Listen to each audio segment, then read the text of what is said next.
Hello friends, good morning. कैसे हैं आप सब? उम्मीद करती हूँ सभी बहुत अच्छे होंगे। तो ये जो आप सामने देख रहे हैं अंधेरे में है, ये है मधुमक्खी का छाता, जो कि मेरी नानी के घर पे लगा हुआ था। कच्चा घर है, उसमें लगा हुआ था। तो ये काफ़ी बड़ा छाता था।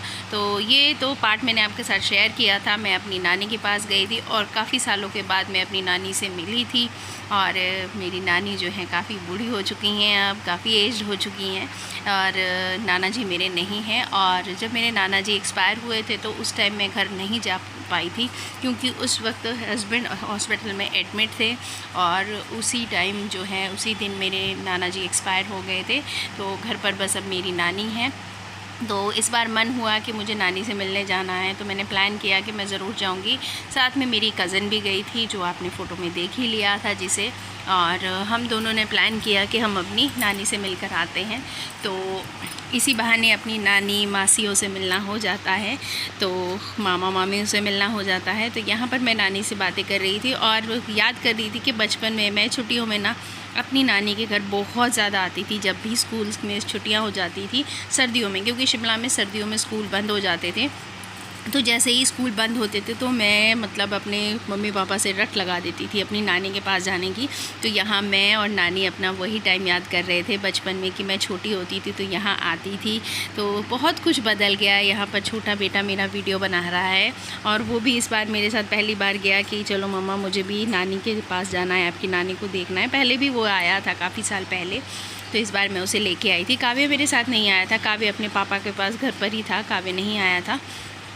तो यहाँ पर गर्मी काफ़ी होती है, और गर्मी की वजह थोड़ा थोड़ा था ही कि गर्मी तो अभी है ही, तो यहाँ पर भी गर्मी काफ़ी थी। लेकिन गर्मी भूल गए, जब बातों में लग गए तो फिर ये चीज़ें ध्यान ही नहीं रही। तो यहाँ पर मैंने और नानी ने बैठकर खूब सारी बातें की। तो नानी को थोड़ा कम भी सुनाई देता है अब, और लेकिन थोड़ा ज़ोर से बोल के नानी समझ रही थी सारी बातें, और बहुत ही अच्छे से हर चीज़ को रिस्पॉन्स कर रही थी नानी, अच्छे से जवाब दे रही थी। बहुत अच्छा लगा। तो अभी हमारा हो गया था जाने का टाइम, खाना वाना खाने के बाद, लंच करने के बाद। तो ये मेरी मासी हैं, और ये भी दूसरी वाली मेरी मासी हैं, और वो मेरी कज़न है जो येलो कुर्ते में है, वो मेरी कज़न है।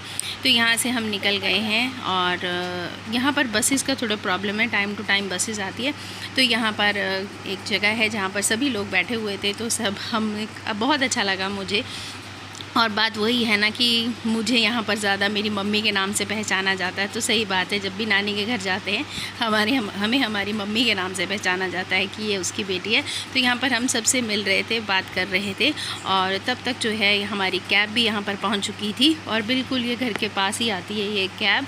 तो अभी हमारा जाने का टाइम हो गया था। मेरा मन तो नहीं कर रहा था कि नानी के पास से मैं चली जाऊं, लेकिन क्या करें, कभी कभी कुछ मजबूरियां बन जाती है, वापस भी जाना पड़ता है। क्योंकि मेरे पास सबसे बड़ी जिम्मेदारी मेरा बेटा काव्य रहता है, और रात को काव्य मेरा मम्मी के बगैर बिल्कुल नहीं रहता, बिल्कुल भी नहीं रहता। चाहे कुछ भी हो जाए, रात में उसको मम्मा घर पर ही चाहिए, अदरवाइज़ वो पूरी रात नहीं सोता, पूरी रात जाग के काट देता है। तो यहाँ पर हम सबसे विदा लेते हुए और नानी को अकेला छोड़ते हुए बहुत दुख हो रहा था, जब नानी अकेली यहाँ पर थी। और यहाँ पर हम निकल गए हैं घर के लिए, और शाम का टाइम था, 4 साढ़े 4 हो चुके थे। तो हमने कैब ही बुलाई, क्योंकि बसेस की यहाँ पर काफ़ी ज़्यादा प्रॉब्लम रहती है। बसेस टाइम टू टाइम है, और गाँव में तो आपको पता है ये चीज़ रहती है। लेकिन सच बताऊँ, ये छुट्टियाँ मेरे लिए इस बार बहुत सारी मेमोरीज़ बनकर मैं सब बनाकर साथ लेकर आ गई हूँ। आई होप आपको वीडियो अच्छा लगेगा। वीडियो अच्छा लगेगा तो लाइक, शेयर और कमेंट ज़रूर कर दीजिएगा friends. Thank you so much.